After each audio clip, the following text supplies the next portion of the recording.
Good morning, and thank you all for joining us today for our first webinar in this three-part series, Getting Started, Getting Investment, and Getting Going.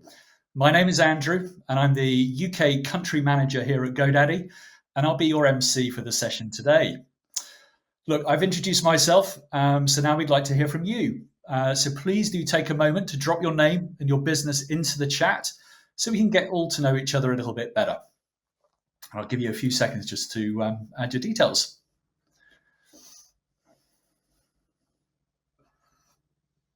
Great, I can see responses coming in. Wow, it's great to have so many business owners from across the UK with us today, spanning such a wide range of entrepreneurial talent. This morning, we're going to be sharing with you some expert advice and unique GoDaddy insight on starting and growing your business. Before we get started, just a few housekeeping messages. If you can turn to the next slide, please. We expect the session to last around about 60 minutes, but as this is a live event, of course, we may run a little bit over time, so bear with us. Our first speaker today is Alex Chisnell. Alex is the founder of the international podcast agency Podpreneur and the host of the #1 rated business podcast, Screw It, Just Do It. He'll be talking about his experience working with startups and lending his expertise advice on getting investment for your new business. Then we'll be hearing from Thomas Beach, who's a GoDaddy expert, and he'll talk us through the steps you need to get started and how to build your brand online. After that, we'll have a Q&A, so you can ask any questions you might want to for Alex and Thomas. So between now and then, please do feel free to submit your questions throughout the webinar, and we'll get through as many as we can later on. Now, look, we want this session to be as interactive as possible. So we're also going to be running a few quick-fire polls throughout the webinar so we can learn more about you, what you're interested in, and where you're at on your business journey. Now, the question is going to pop up on your screen and you can select from multiple choice answers. In fact, let's run a quick poll now to get us started. We'd love to hear from you about when you started your business. Have you already launched or are you looking to get started soon? So as you can see in front of you here on the screen, there's a few answers that you can select from, and we've got about 30 seconds. So if you'd like to enter your answers, all about when did you launch your business online? You can see some answers coming in, which is great. Okay, great. Wow. Quite a wide range there from those that haven't set up a business yet and those that have been going for more than 2 years. So great to see such a diverse bunch on the webinar today. And whatever point you're at in your business journey, this webinar is designed to give you the support and guidance you'll need to take your next step. So why are we here today? Well, we know firsthand from helping people succeed online for the last 20 years that getting started can be daunting, especially when there are so many misconceptions out there about building a web presence. The most common myths we've heard from customers over the last few years include setting up a website is expensive, launching an online business requires complex technical skills, building a website is time-consuming, you need to be an artist to create a logo for your brand, and you need to have a marketing degree to communicate well with clients. If you've heard any of these, fear not. The good news is that today it's never been easier, quicker, or more affordable to launch a business online. So hopefully this webinar will provide you with that important next step to getting you started or to continue to grow your existing business. Now, before we hear from Alex, we just want to do one more poll. So please let us know if there's anything you still feel like you need help with as a small business owner. Again, you've got 30 seconds. So if there's anything you still feel you need help with as a small business owner, please drop your answer in the chat now. Interesting, got an even mix so far. Give you a few more seconds.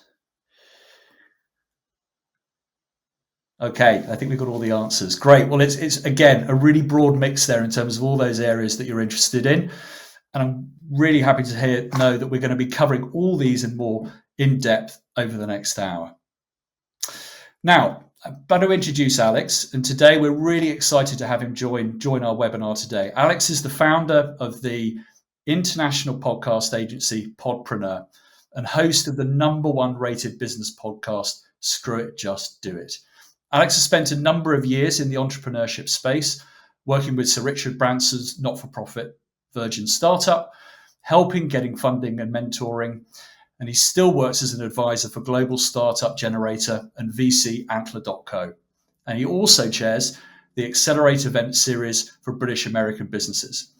And he's going to be talking to us about his extensive experience and background in startups and how, in our current financial environment, we can go about getting our business up and running. And with that, I'm going to hand over to Alex. Alex, welcome. Here, thank you everybody for joining us this morning as well. And just like to reiterate really that honestly, it's never been easier, quicker, or more affordable to launch a business online than it is now.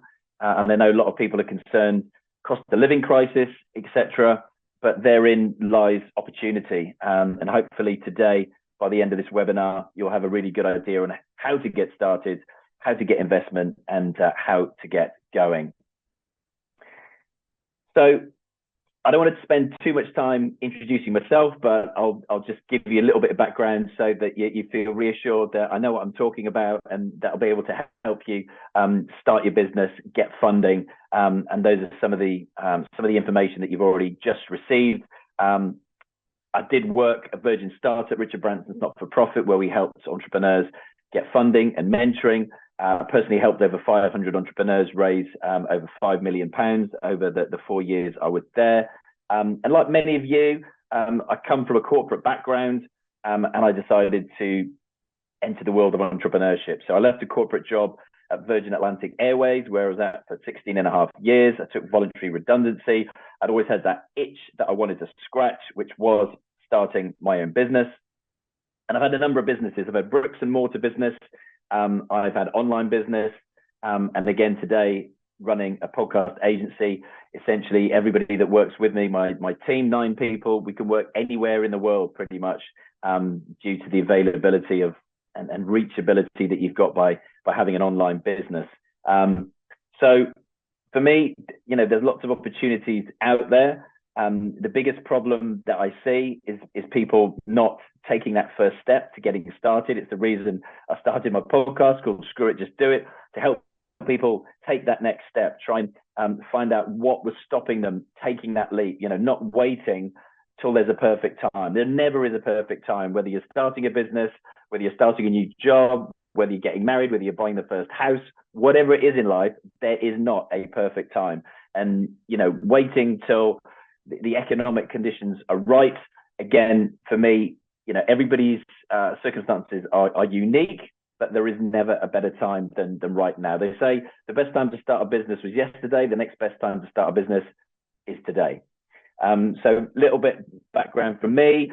As I say, run a podcast agency. I started off with the BBC many years ago, kind of come full circle now.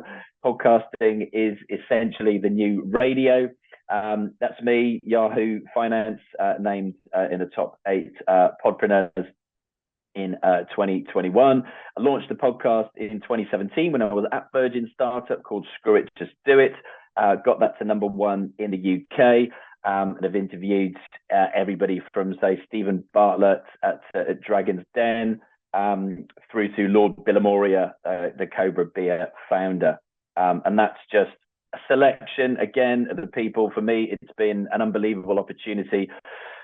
When I started the podcast, it was literally, for me, a tool to reach out to those people that I wanted to get their advice when it came to helping others start their business. So you've got the likes of Jamie Lang and Ed Williams there from Candy Kittens in the top left. You've got Stephen Bartlett there. You've got George Cruz, bottom right, England rugby player who started a business called 45.com, a wellness business. You've got a few other people that you probably recognize there, Fatboy Slim, as well as that lady in the bottom left-hand corner of the screen who doesn't need any introduction, with Davina McCall. So for me, advice is everywhere.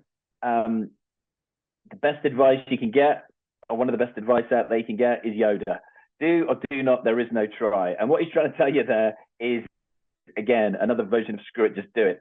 You've got to take that first step when it comes to starting a business, whatever that might be, whether that's asking someone's advice, maybe it's making a phone call, sending an email, doing some research. You just need to take that first step and then build some momentum. So every day, take one action that moves you closer to your goal, whatever that is, keeping your goal in sight. All of us who've run a business, and myself, I left Virgin Atlantic in 2009. So it'd be coming up to 14 years this September. And I'm now my fourth iteration of my businesses. But you've just got to take that first step. You can't be paralyzed into waiting for the perfect time.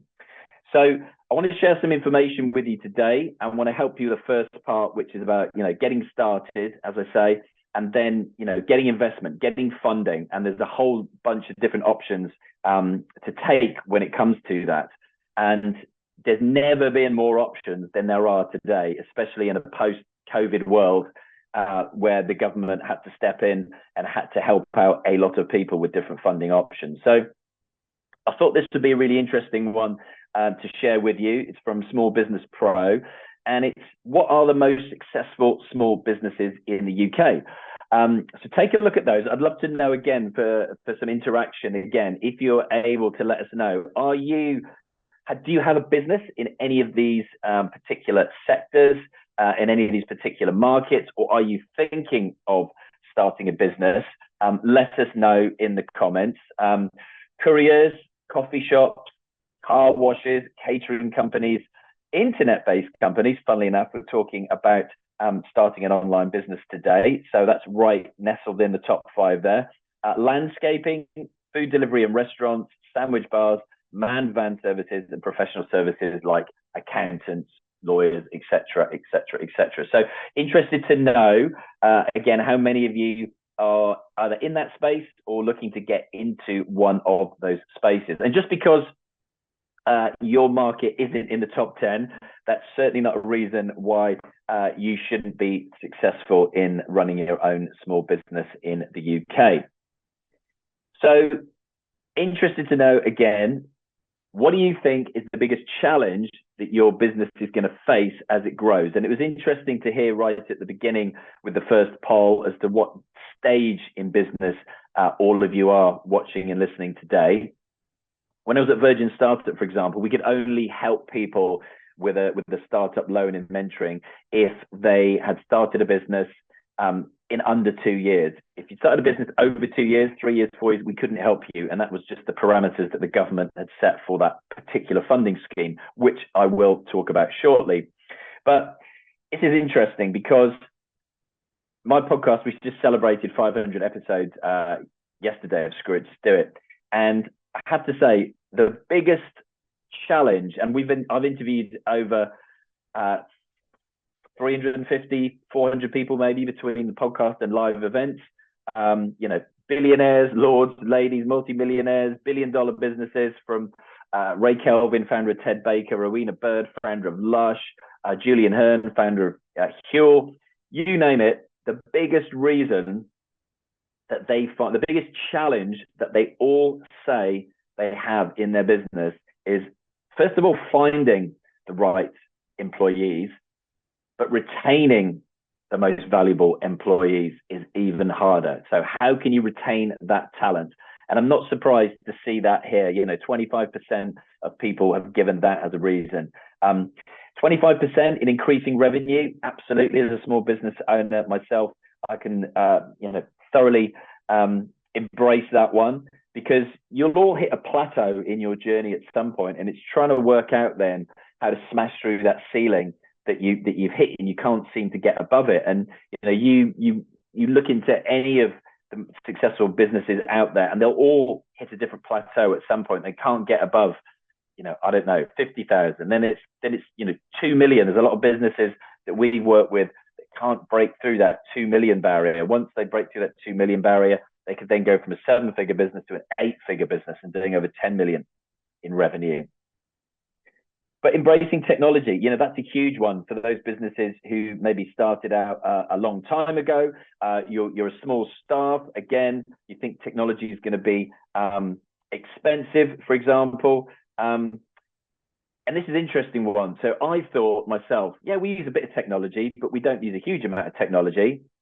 For this webinar, I went and looked at how many different tech that we use as a podcast agency. And I couldn't believe that we're using nearly 20 different pieces of technology. So it just goes to show you how important technology is. And that's from something like using Slack as a communication tool through to a hosting platform where essentially podcasts live, like videos live on YouTube, for example, through to email, through to like a Zoom account like this, or Riverside is the one that we use, through to online accounting. You name it, there's technology for it. And you know, part of the challenge when it comes to growing your business is embracing that technology and, you know, staying ahead of the competition and not getting left behind. And things change like this at the moment when it comes to tech. Just in our space at the moment, you know, we use something called Adobe. Some of you may be aware if you're in the creative space, and they've just released a new product called Adobe Podcast, which enhances the editing and production of podcasts. So it's in a beta mode. And that's something that we've already started using.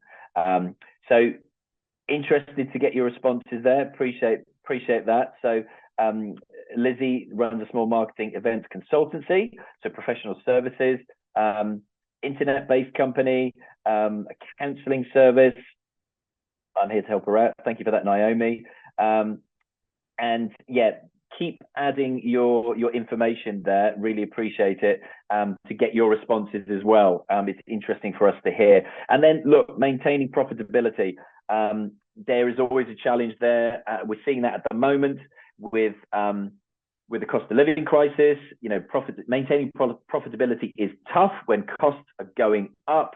If it costs more to get the talent that you need for your business as well, and then securing finance. So yeah, 2% is other. So securing finance is super helpful because we're going to go on to that with a couple of our next slides. So just to show you again, interested to know which of you listening, watching today are in sustainability space, are in the health tech space, or are in the well-being space. Be interested to know. Let us know, because 50% of consumers want items delivered in recycled packaging.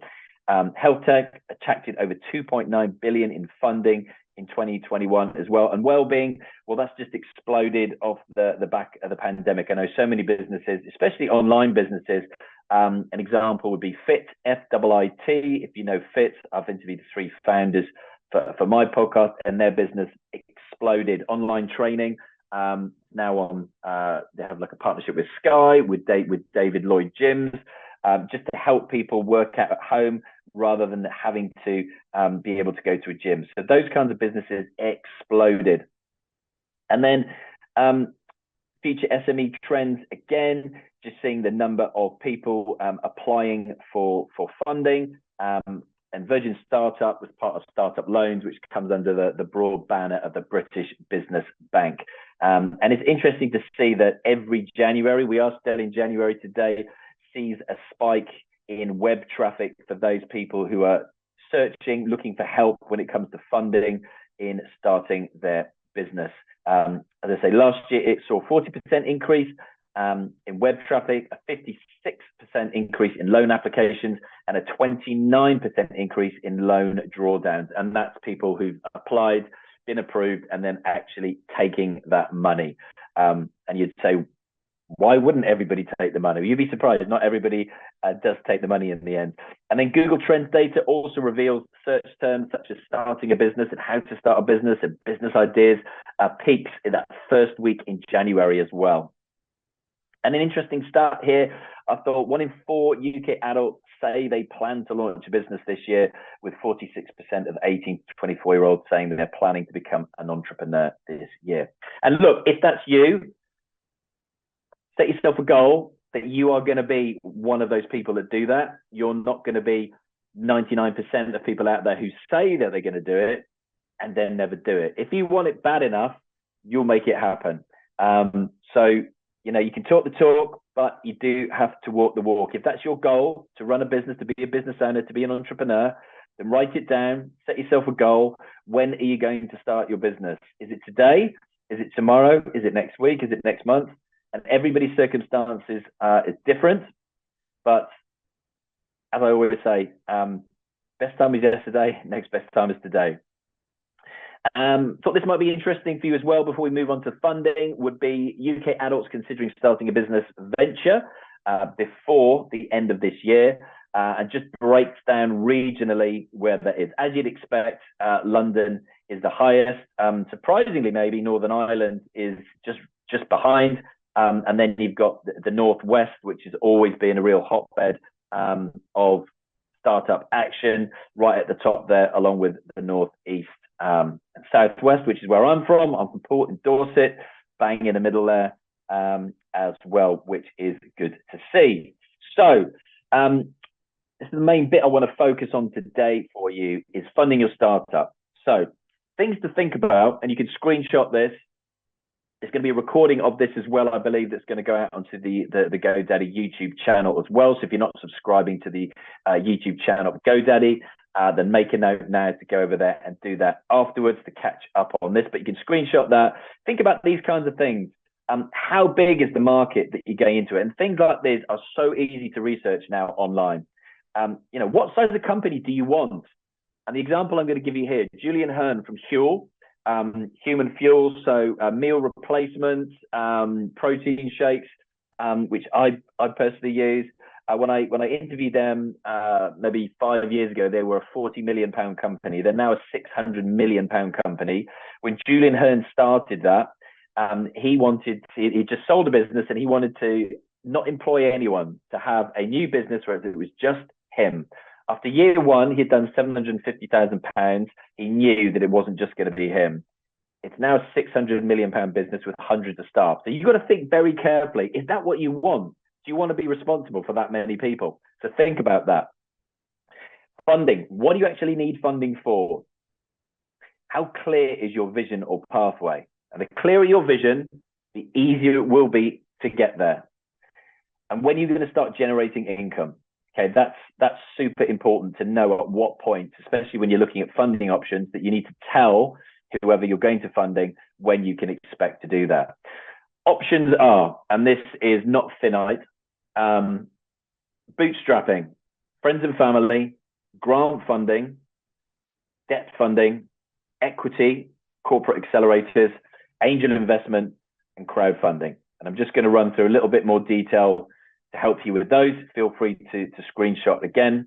So bootstrapping is essentially using what you've already got, okay? Making whatever money you've got now last, doing everything yourself, not needing any help from the outside when it comes to funding. Friends and family, pretty self-explanatory, and it depends what your feelings are when it comes to asking your friends and family for money, and that comes down to your relationships. So grant funding, typically, through councils. Innovate UK is a great website to check out, as is Grantify. And there are others out there. This is just a selection for each one of these. But everyone I know through working at Virgin Startup who's gone down the grant route said that, the grants are there, but it becomes a full-time job applying for grants because these applications are big. So just to pre-warn you on that one.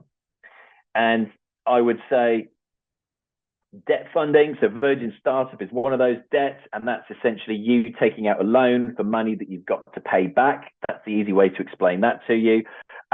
Startup loans, as they say, you've got Funding Circle. That's another one. iWalker. There's a bunch of these out there. Do your own research. Equity accelerators. Again, there's a whole bunch of these. Look at AngelList, for example. Angel investment, Angel's Den. It's a UK-wide network. Every county in the UK is going to have their own angel network. I know that the one down where I live in Bournemouth meet every month, and they would invest typically half a dozen businesses who get to pitch to them as part of a big dinner every month. And then the last one I'm going to touch on today is crowdfunding. So again, I've interviewed the founders of both Seeders and Crowdcube for my podcast before. There are other ones like Kickstarter, Crowdfunder, Indiegogo. Maybe not as popular as it was a few years ago, but still very popular.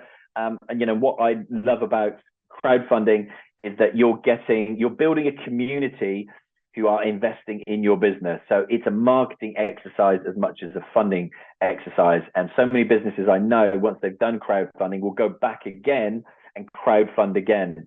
And that's because they've already got people who are invested in their business, who are super engaged in that business, and are big fans of that business, and they want to feel part of it. So you can take your community on that journey with you when it comes to crowdfunding.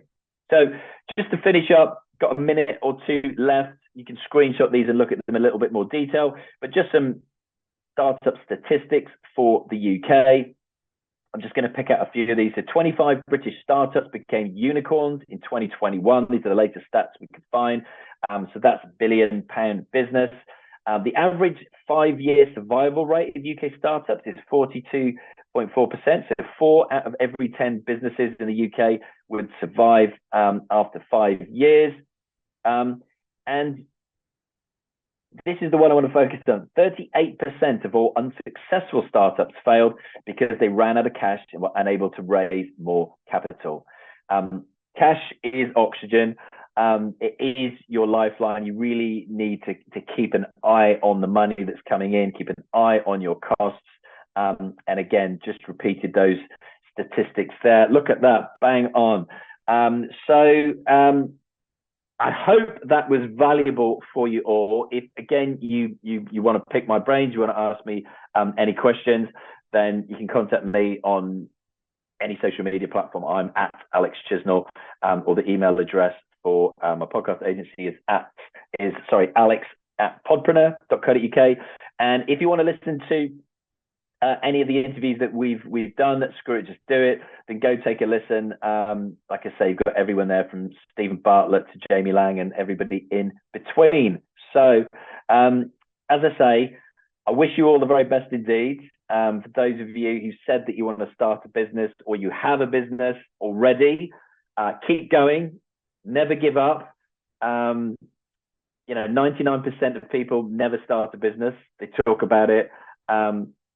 And 99% of people who do start will give up when the going gets tough. So you just need to dig in. You just need to keep going. If you've got your vision in place, it's not a simple line from A to B. You're going to be zigging and you're going to be zagging to get there. Thank you for all the thank yous, by the way. Much appreciated. Thank you for joining us today. Lizzie, Naomi, Holly, really appreciate that. And we will carry on with the show. Great, thanks, Alex. That was super interesting, and to hear all about your experiences with startups and helping getting businesses started, and just showing the range of different things that people have to think about when they're setting up a business, and importantly, the motivation that they need in the first place. So as Alex said, he's going to come back later on to answer any questions you might have. So please feel free to continue to ask away in the chat.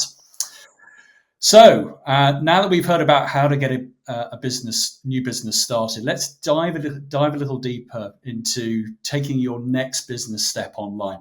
And so I'm delighted to welcome our next speaker, Thomas Beach. Thomas is one of our dedicated care experts here at GoDaddy. And Thomas is going to be sharing his top tips, tricks, and advice for building a website for your new business to help it get off the ground and to ensure that it thrives. Thomas, I'm going to hand over to you. Welcome. Hi, everyone. Good morning. Thank you, Andrew. My name's Thomas. I'm one of our managers here with the sales and support team, GoDaddy, one of the teams that a lot of you may interact with if you are talking to us about getting your business online. And as Andrew kind of mentioned, today I'll be going over a few of the tips and tricks on how to start that process off for you all, get into those initial products and the things that you're going to need to be successful from an online perspective for your business. So with that in mind, what do you need to get your business started? So there are some key steps that we want to take to ensure that you can be successful online in that space particularly. Now, when we talk about an online business, it's not necessarily just a business that focuses on online sales, but it's having that online presence for any sort of business that came up in the top 10 that Alex was talking about, and for any of the other markets that you're in. This will include things like a domain name, a professional email address, website building tool, logo, and social media. And of these products, these are all things that work together to ensure that you can be as successful as possible once you've got that business started. So, kicking off with this, we talk about the domain name. Now, domain name is possibly one of the most important things you will ever purchase as a business in regards to your online presence. This is essentially the name that people will search to find you online, and it's going to work towards your branding and the recognition of your business to the majority of your customers that search for you. Now, as I'm sure you're all aware, we're in an age today where the majority of people, even if they hear about you from a friend or family member, will then Google you to find out more about your business and what you do. And the key here is that when they do search for you, your domain name is what's going to them, and it's got a simple and recognizable name that's going to help them find you. So on the screen, we break this down a little bit, and this is what's important. So you have the protocol identity and the subdomain. That essentially is just telling us where to find your website and your domain on the internet. But the most important parts are the second level domain and the top level domain. Now, the second level is your name. This could be your business name. It could be an abbreviation of the business name. In this regard, what we're looking for is short and sweet. Things like Nike and Apple, very recognizable brands, very short, kind of perfect domain names there for them. And then finally, we have the extension, which is the top level domain. And we'll talk about this in a bit more detail later. But this is your .com, your .co.uk, .org. And again, this is the thing that identifies where you are on the web. But for a lot of customers, this is what they will type to find you.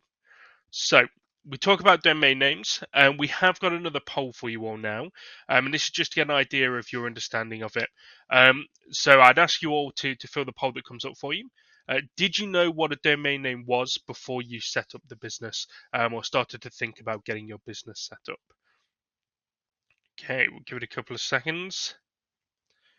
So it already looks like a lot of you were well informed, which is great. You had a good understanding, but we have got some of you that weren't familiar with domain names, and that's okay as well. It's something that you might use in your regular life, but not necessarily have a lot of information about, even though it can be quite important for the business. So thank you for that, everyone. I really appreciate it. It's good to see that we've still got a mix of both.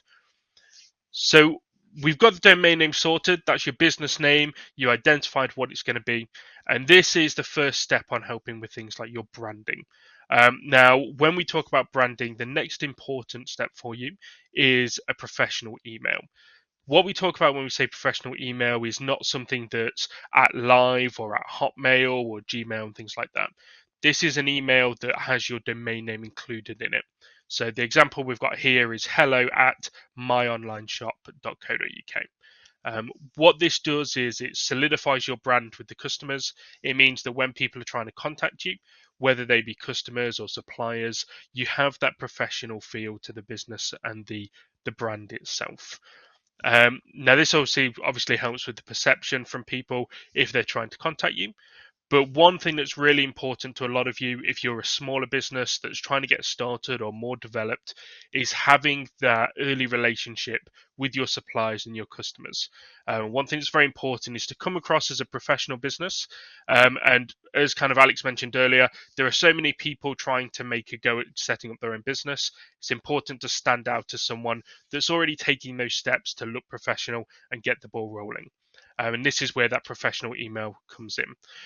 The downside, of course, to having an email that isn't a professional email with your domain in is it looks less professional. And we have an issue today with a lot more tech savvy customers around the trust of the domain and the business itself. And if your domain isn't in the email and it's for Hotmail and things, you can lose trust from customers, and then they can choose not to interact with you because of that. So we have our email set up. We've got our domain name there, which is obviously one of the most important things for you. The next step for you all is looking at your online presence in regards to setting up a website. Now, there are a couple of routes that you can take in regard to setting up a website. That includes website building tools. Obviously, we have our own here at GoDaddy, the Website Plus Marketing tool. There are also options out there with Wix and Weebly and other companies like that. The other option is if you're a bit more tech savvy, you can buy something called hosting. And hosting will let you control right from the foundation how you build the website and develop it. Now, what's the purpose of the website? For a lot of you, the website is going to be the main place that you trade. You draw all your business to it, all your customers get funneled through, and that's where you trade and you make your money as a business. Even if that's not where you're kind of making your profit or you're not selling products, the website is also really important as a branding tool. So this is going to be used to support the message of your business, support the ethos and your business statement, and really help ensure that when customers come through to find out information about you, that they're getting the same message and they're getting that kind of support and assurance that the business is not only professional but can do what they're looking for. Now, how will you gauge success? There are a lot of ways to gauge success for a website. What I would recommend if you're starting out early, there are tools like Google Analytics, which you can essentially track who's coming through to the website, how long they're staying on each page, and kind of the time period that they're on the website for. And this is really important because it's useful for you to know if you're drawing people through, are they making purchases? Are they sticking with the site long enough? And that comes through to something called the 5-second impression rule. Now, the 5-second impression rule, for a lot of you, you may experience this yourself when you're browsing the web and looking at other businesses. But essentially, your website has 5 seconds to retain someone's interest. That means that your homepage or the page that you're filtering people through to has to be engaging enough with the customer to ensure that they want to either stick with that page and read the information there or go further into your website to look for information, browse your products, things like that. Now, this is one of the most important things as within 5 seconds, most customers make the decision whether to stay or go. But it also helps in regards to your placing on Google when we talk about things like SEO and marketing. People sticking on the website has an impact on where you rank to do with the Google algorithms as well. So again, super important that not only are we building a website, but you're thinking about where the content on your website is and what's going to be most important to engage customers, making sure that when they do land on your site, they stick there and they want to engage with you as a business. So if we've got our site set up, you're starting to get the basics from the email and your domain. One of the other important things is developing your basic brand. And this is crucial when thinking about how to build up a website because you want to make sure that everything is linking to a coherent brand and having the same sort of impact for the customers. Couple of things to think about here then is why are you doing what you're doing and what value does it bring to your customers? So a lot of people want to set up a business. A lot of us have that basic idea. I know a couple of you shared earlier about wanting to do marketing and counseling, and it's really understanding what your ethos is, why you want to get into this space, what you're going to be bringing to the customers in value. And we want to make sure, again, when we talk about a website, that this is the main thing that you're presenting to customers so that they can get on board with your company message. As times have changed, customers are a lot more savvy when it comes to businesses, and they are now looking for businesses that they can identify with and connect with rather than just things like the best price available on the market. And this brings us to your USP. So, your unique selling point, what makes you stand out, and what can really help you differentiate yourself from other customers and other businesses as well. Okay. So the next thing we want to talk about is logo design. Now, we mentioned about having a brand that's recognizable. We want to make sure that it fits your business ethos and make sure that it supports the message that you're trying to get across.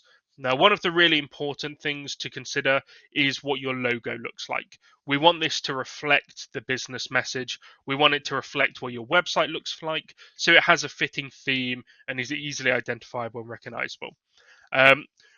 When we talk about big businesses with identifiable identifiable logos, you've got the tick from Nike again, or the apple from Apple. Easy logos that you could see anywhere and recognize as very identifiable brands. The goal for you as a smaller business is again to achieve something similar, have a brand and a logo that work together and are recognizable. What you need to consider, now this comes from everything from the font, the size, what the logo looks like itself, and how does it connect with the rest of your brand. A couple of things that we would recommend is, as you can see with a lot of logos, they will be encompassed by a circle or a shape.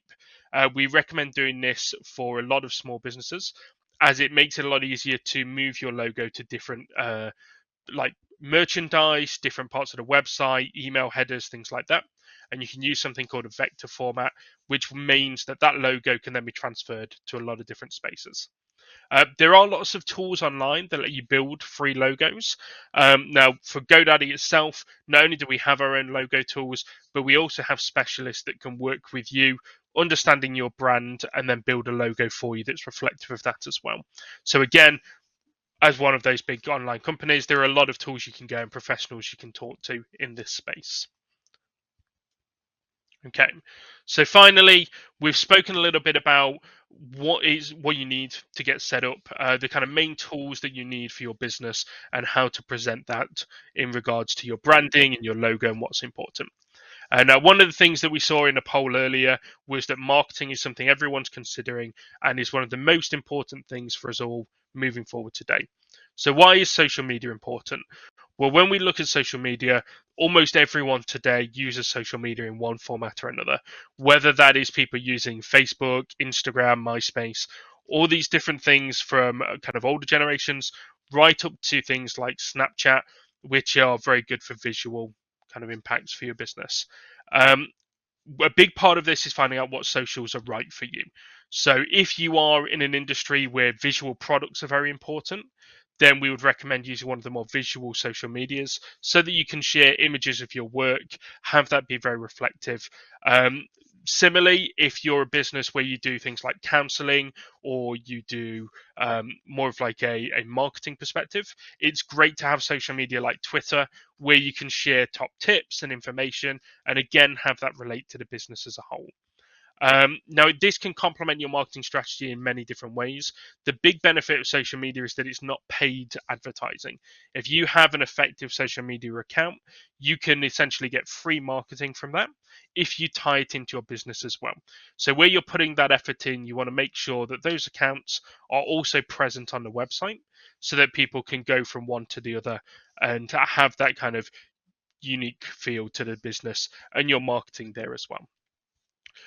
When we have a look at products and services that we can do to help, so we have a tool here at GoDaddy called Website Plus Marketing. Now, this is a tool that essentially will help you get your website up and running, or we can help build that site for you as well. And this includes the marketing. So we'll give you advice on how to set up social media, how to tie this into the business, and where that really has an impact on what it's going to do for you as well. So hopefully that will help you all. These are a few of the tips that we want to give to get you started. And thank you very much, everyone. Great. Thanks, Alex. Thank you, Thomas. Sorry, that was great. And loads of really good advice in there. Clearly, there's a lot to think about. But Thomas, I think you did a great job there distilling that down. So thank you. And that leads us nicely into our final poll of the session. And I guess actually we should reshape the question just a little bit because if remembering back to what you guys said at the beginning of the poll, we've got a fairly even mix between those that have and haven't started their business already. So maybe think about those. When you're looking at this list here, what are the things that either you did find or think you may find the hardest to do when setting up your business online? And again, I'll give you all a few 30 seconds, I think we've got on the timer.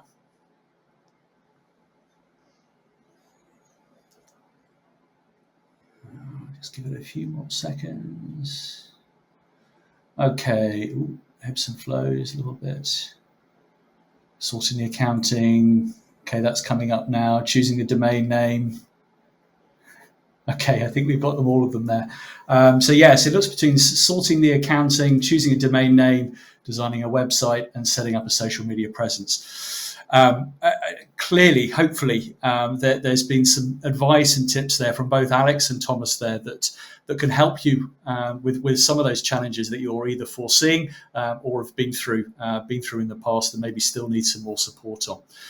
As I'm sure you can appreciate, there is a lot to cover off in a short period of time. I can't believe we're already at 1:45. We've only got another 15 minutes.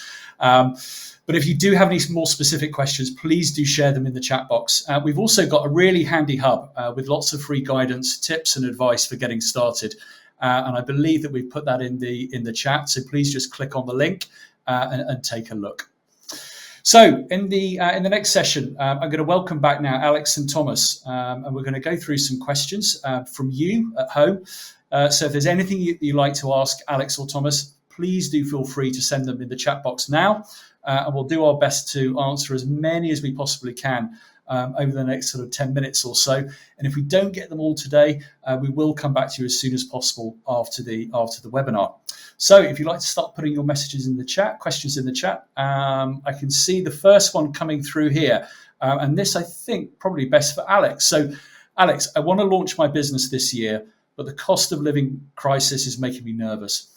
Is now the wrong time? Should I wait a year and see what happens? Great question.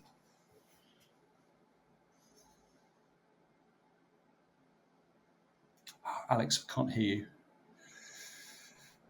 Sorry, I muted myself earlier. Yeah, it is a good question, and I think this is a really personal one, and everybody's going to have a completely different answer, because there is no perfect time to launch a business. As I said before, there are so many examples of people who've launched businesses in the last financial crisis. Literally last week, I interviewed Grenade founder Al Barrett. They started with £50, him and his wife Julie, and they sold last year to Mondelez, who own Cadbury's, for over £200 million. Yet they started in 2007, 8 or 9. It was right in the middle of the last financial crisis. I've got plenty of other examples like that. Sure, the cost of living crisis is definitely going to make everybody nervous.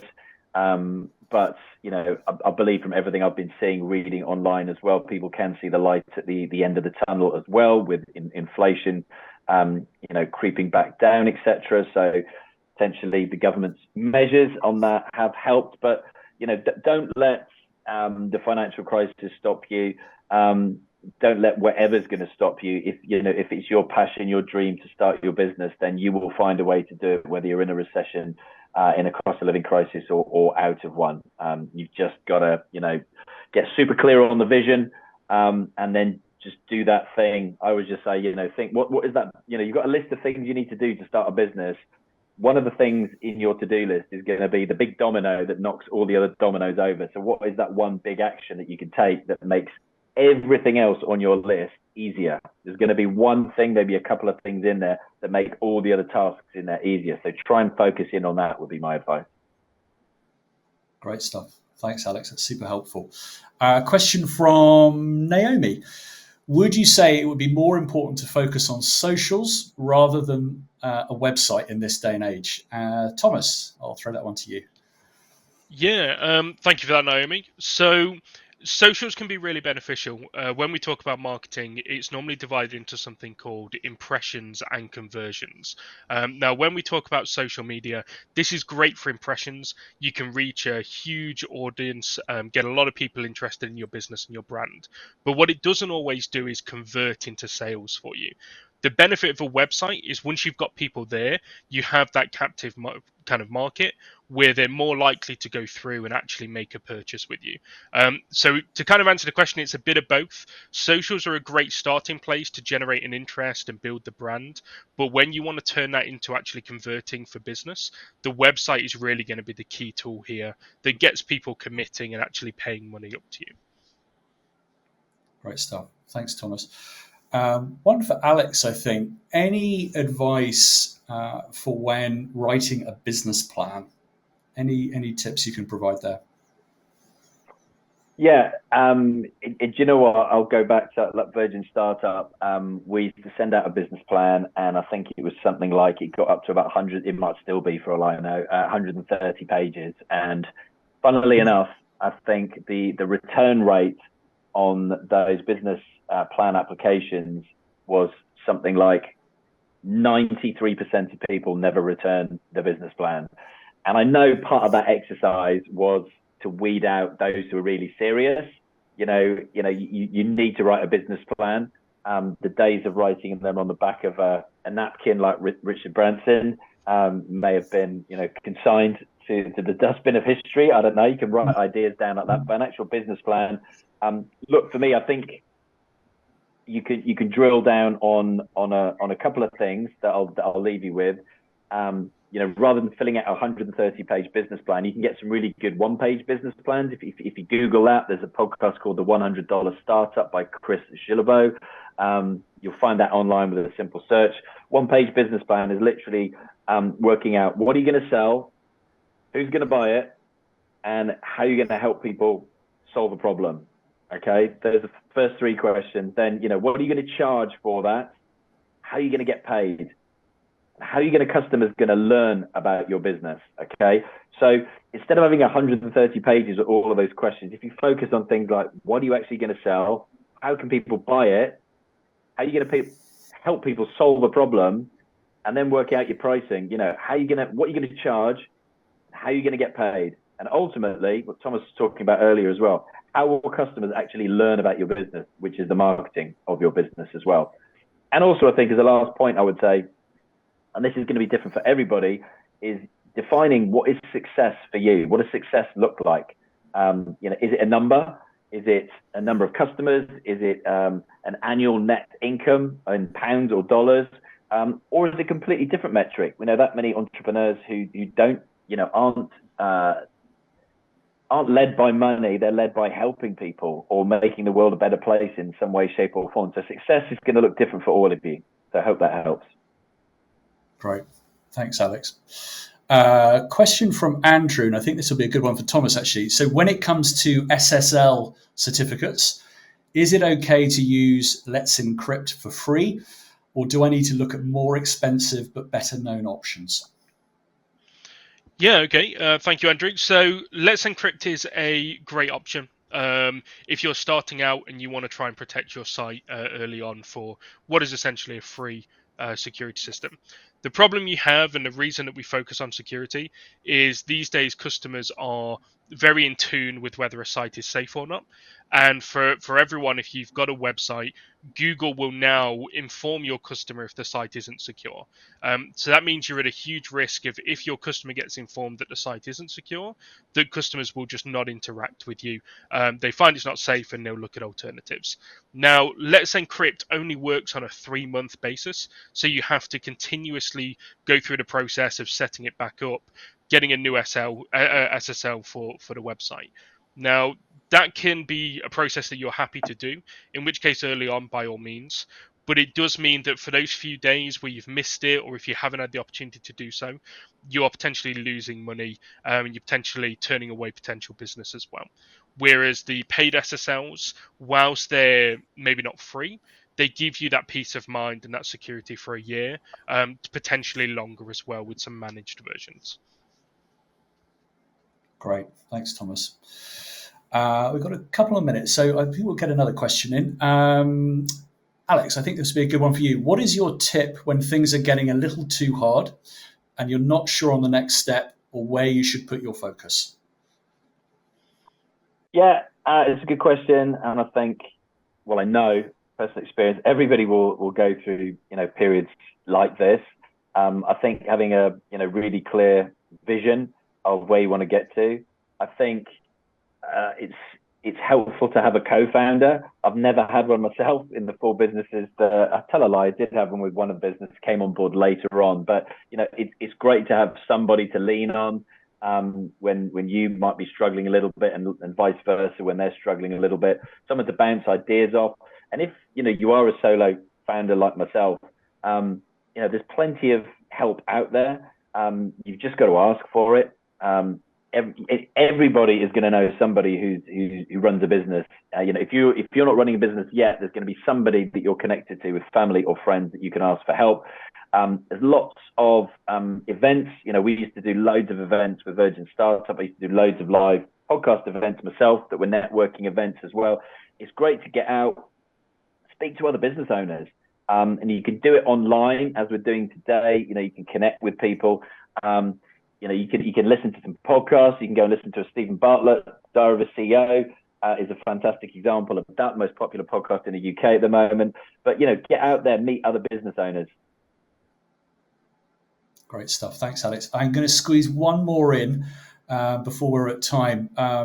Thomas, one for you. Should I be writing a blog as well as social media? Do people actually read them? So yeah, I mean the time of the blog definitely isn't as popular as maybe it used to be with some other forms of kind of media and way to generate attention. But it's definitely something that's worth doing. And again, this is where you want to focus on managing your time. If you've got the time to write a blog and keep it relevant, and this is the case of making sure it's regularly updated for your readers and your customers, then it's another great way to hold their attention. One of the good things is Alex spoke about Kickstarters earlier in his presentation. A blog is a great way to keep in touch with that community that you've built and keep them up to date with the business and your plans and what you're doing. It is very different to how you would use social media, as it's more of like a long form format. So it's definitely worth it. But what I would say is if you don't have the time or you can't be consistent with it, focus on social media first. That's the more common market these days. A blog is really something where if you invest the time, it can be beneficial. But if you can't keep it up to date, then it can be a detriment to you as well. Great. Can I just add there as well? I think that's a really good point that you made there. It is long form content. People consume content in very different ways. So there will be a market for people who still read blogs. And whatever your pillar content is going to be, and by that I mean, are you going to be writing a blog, written content? Are you going to be video? You've got a YouTube channel. Are you going to be recording a podcast?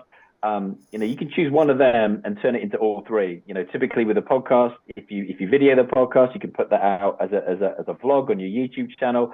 We transcribe the podcast and we then turn that into a blog and we put it on clients' websites as well.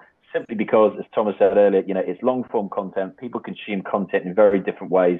Short form content on social media. So, my advice would be, if you find it easier to write content like a blog compared to filming yourself for a vlog or recording your voice for a podcast, then write a blog. But just be 100% consistent with it, as Thomas said. Most people will quit podcasts before they get to episode 7, and I think with blogs it's before you get to episode 9.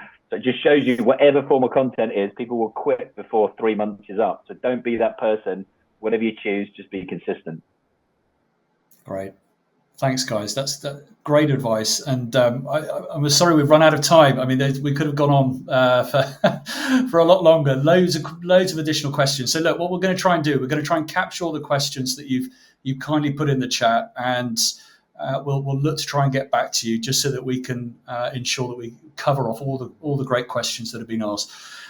So thank you to our speakers, Alex and Thomas. Super interesting, a really informative session that we've had. And thank you all for joining us. We know how busy you are, and we really hope that you found this session over the past hour really interesting and informative.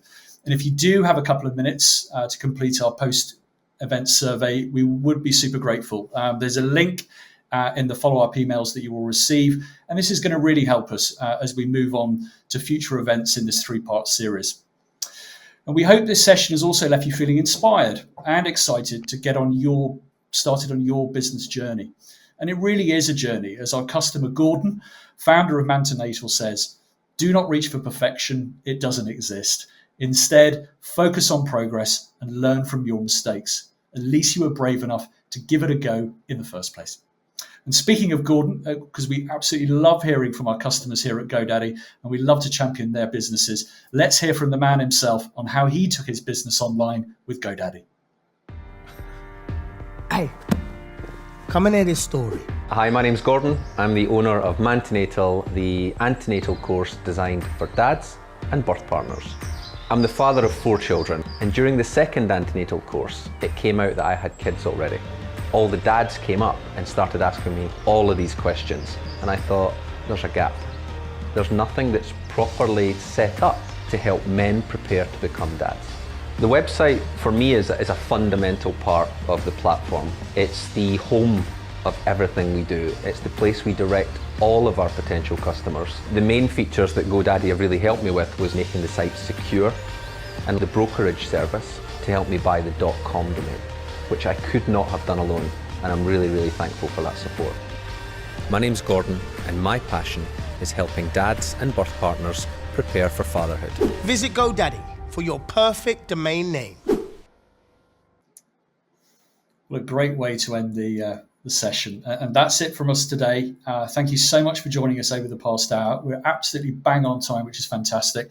From all of us today, myself, Alex and Thomas and all the guys behind the scenes, we wish you the very best of luck on your business journey. And we hope to see many of you again at our next webinar, Staying Motivated and Striving for Success.